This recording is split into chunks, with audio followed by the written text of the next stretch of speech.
gentlemen, put your hands together and welcome to the front of this room, Mr. Troy M. Smith.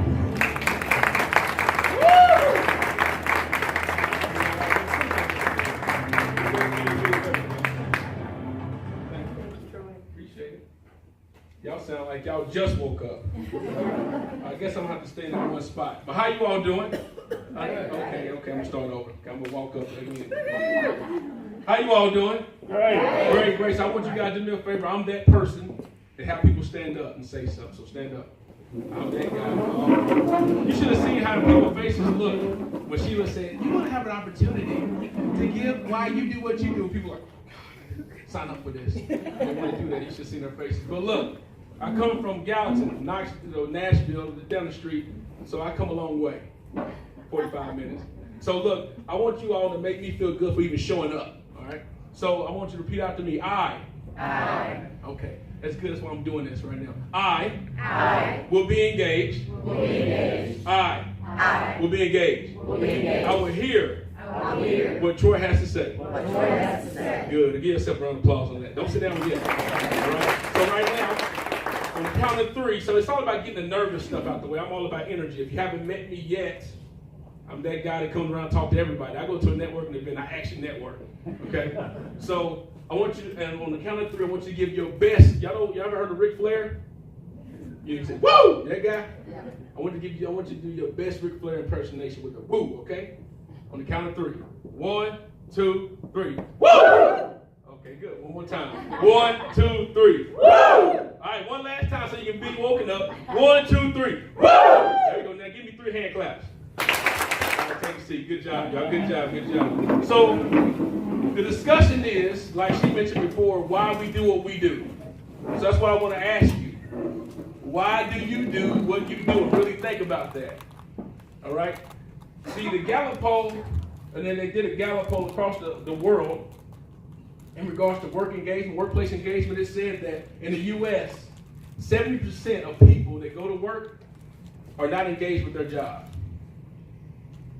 And across the world of people that's in full-time employment, 85% of people are not engaged with what they do.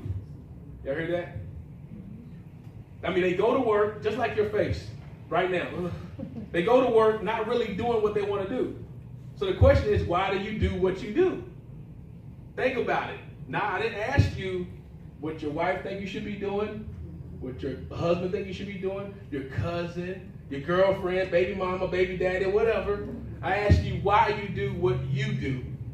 Y'all think about that? See, oftentimes we can believe in this room right now, there's people doing a current career or in a current job, and don't really like what they're doing. Can we agree to that? Even though we're doing side hustles, we still got a regular job we go to. People don't like going. And they're doing it because maybe to please their parents, to please a spouse, or please a family member, someone close to them. Let me ask you, how's that working out for you? How's it working out? Do people, have you pleased them? Have they felt like, you know what, I'm so proud of you. I'm so glad you're doing that. I'm so glad you're a medical doctor, although you like to draw and you like to play drums, but you're a medical doctor and you're the next, I can't say Bill Cosby no more because he's not a good example, but you're not the next Huxtable or whatever, right? So how's that working out for you? Where typically they're not actually pleased, right? They're not pleased with it because you know why? People are hard to please. Can we agree to that? People are totally hard to please. You don't matter what you're trying to do, your parents are going to tell you, no matter what happens, you may feel that they are excited for you, that they can remember that one time. I remember that one time, man, you're still not where I thought you would be. You're not doing what Kelly does, right? You're not doing what Jim does. So we're at a networking event. What's the first question that everybody's going to ask you? Exactly. Hey, where you at? How you doing, Sonya? What is that you do? And then the next thing will be, well, you're going to tell them what you do. But then you're going to tell them why you do it. Probably it's going to be a mission or something, like some mission statement. What I ask that you do today is that you actually believe what you say. When you find out what you do, why you do it, you should have so much passion and charisma and conviction behind it, where they're going to believe it. And then not only that, you actually believe it yourself. Oh my God, I actually believe I do that. I was listening to a young lady back here in the back, and she was telling me about her oils and everything, her books and all that, and you can just feel the passion coming through her. I felt good about it. I'm like, man, you really got a story about what you do. She said, I do. The Lord is working with me, and I'm walking with him, and it feels so good. She felt so passionate about it. So when you start to find out the why you do what you're doing, you're going to actually start making progress in what you're doing all the time. You should have that conviction behind it, right? So the next thing is, so I believe that, my name is Troy Smith, and like she mentioned before, I'm a part of a group called MOTO, which stands for Mindset of Successful Thinking. MOTO is short for motivation. I truly believe that every person has the unalienable right to be successful in life. I truly believe that every person in this room can be successful if they do what? Change the way that they think. Success is all relative to the person. I can go to every person in this room and ask them what they think success means, and they're going to tell me something different. Especially when you get older. At one time, you may thought success looked like a certain way, but when you got older, you start finding out, yeah, that's not what success means to me. I can ask someone, they're going to tell me, this is what success means to me. It's all relative to the person. So I truly believe that I am the best example of what success looks like. I'm a successful person. And then you're like, oh, wait. You don't have a Greek god body. You said you work out, but you still look the same to me, right? I mean, I need to see a W-2, some type of pay stub, a tax return. Provide me some tax return to show me that you are successful. But then it's all what is success relative to who? To you? I'm talking about me. What success look like to me?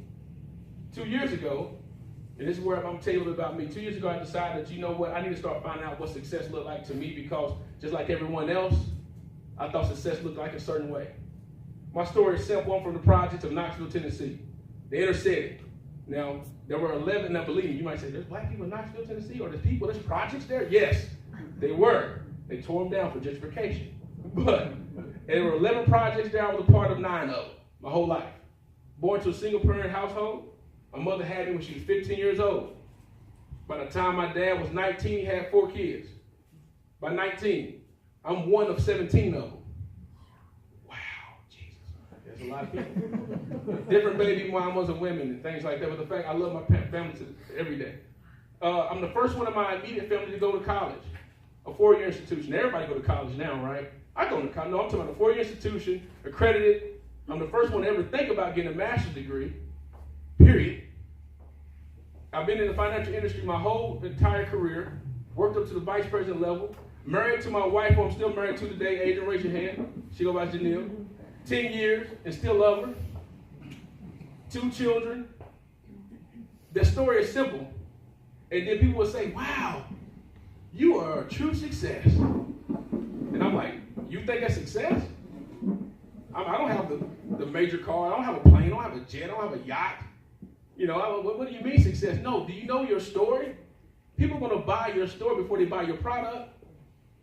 People are going to buy who you are before they do anything.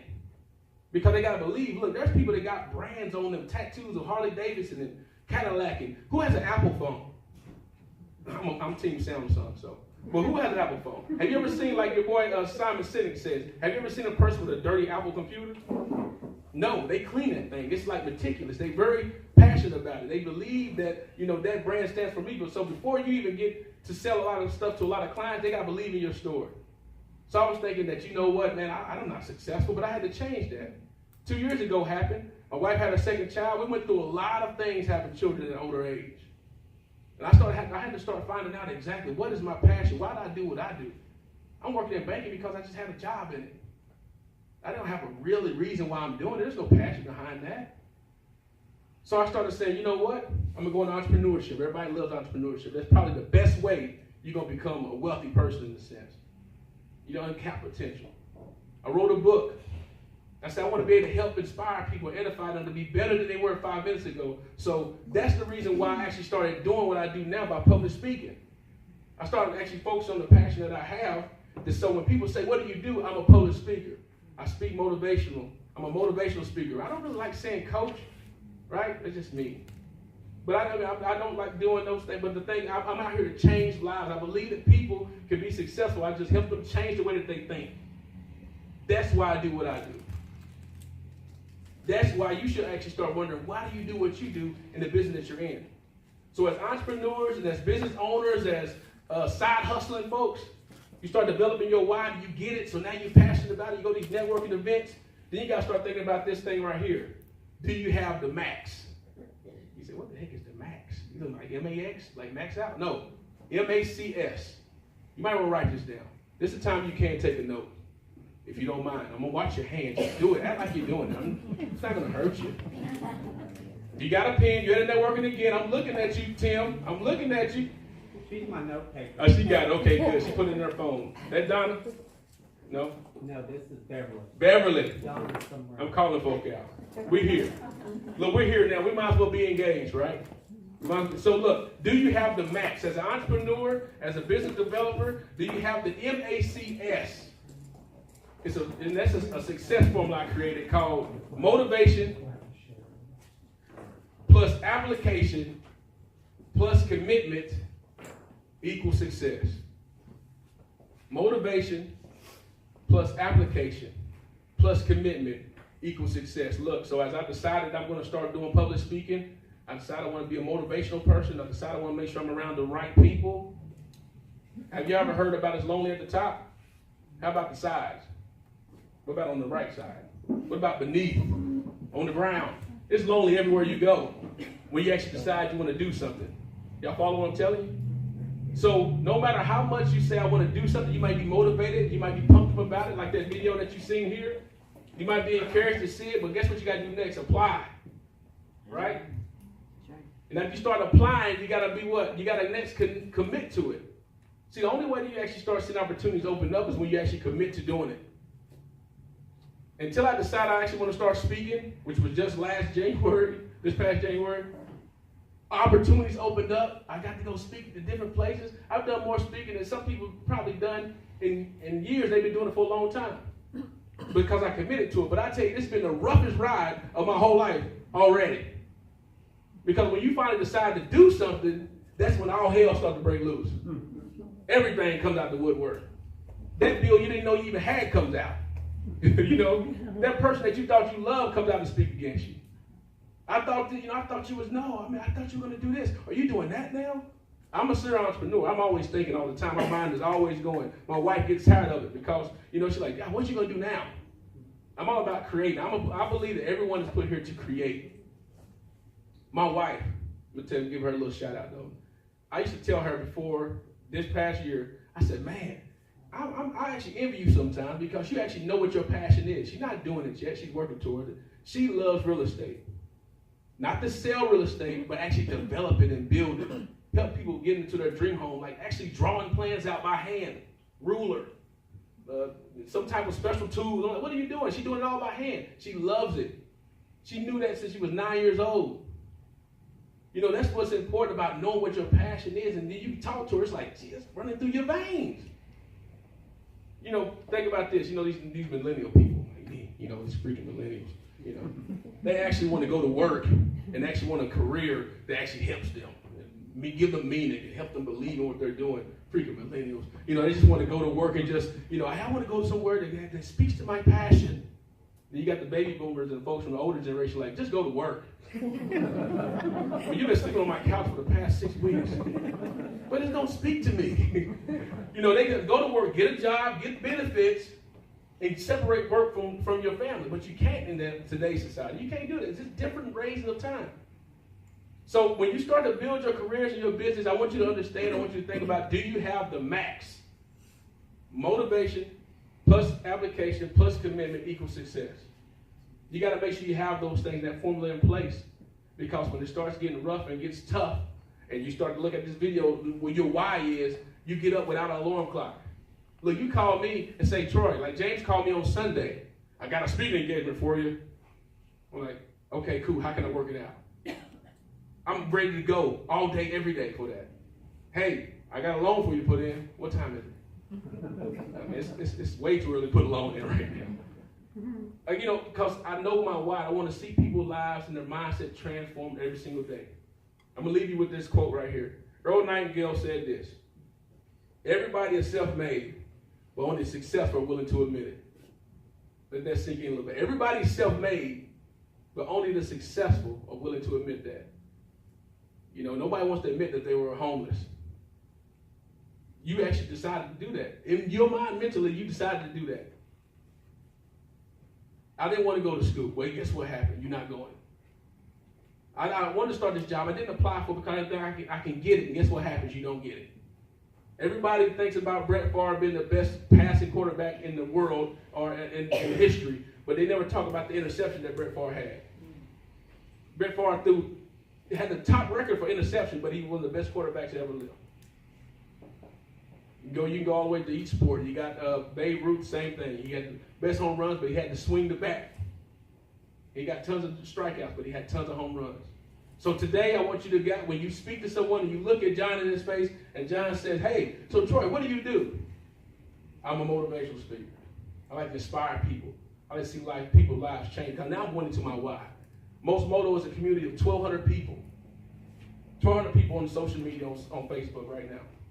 And daily, I'm going on there every day to want to see their lives and inspire people and encourage folks to be better than they were 5 minutes ago. So if I'm able to help 1,200 people do the same thing, why are we not doing things together? I want to make sure that I build with each one of you guys in this room, women in this room as well, and we get to know each other. I want to build with you. I want to see your business grow, and I want you to help my business grow because we need people. All right? I got my book over here on this table called The Mindset of Successful Thinking. I took it so far to the point to where I wrote a book about it. And as my guy Clifton said in one of his videos, I'm selling it for $10, but then you buy 2, you get it for $20. There's not really much math going on right there. All right? But I appreciate you all for allowing me to come up. I look forward to seeing you on social media or in person. I come and speak wherever we are. I want to see lives change every single day. That's why I do what I do. Appreciate you.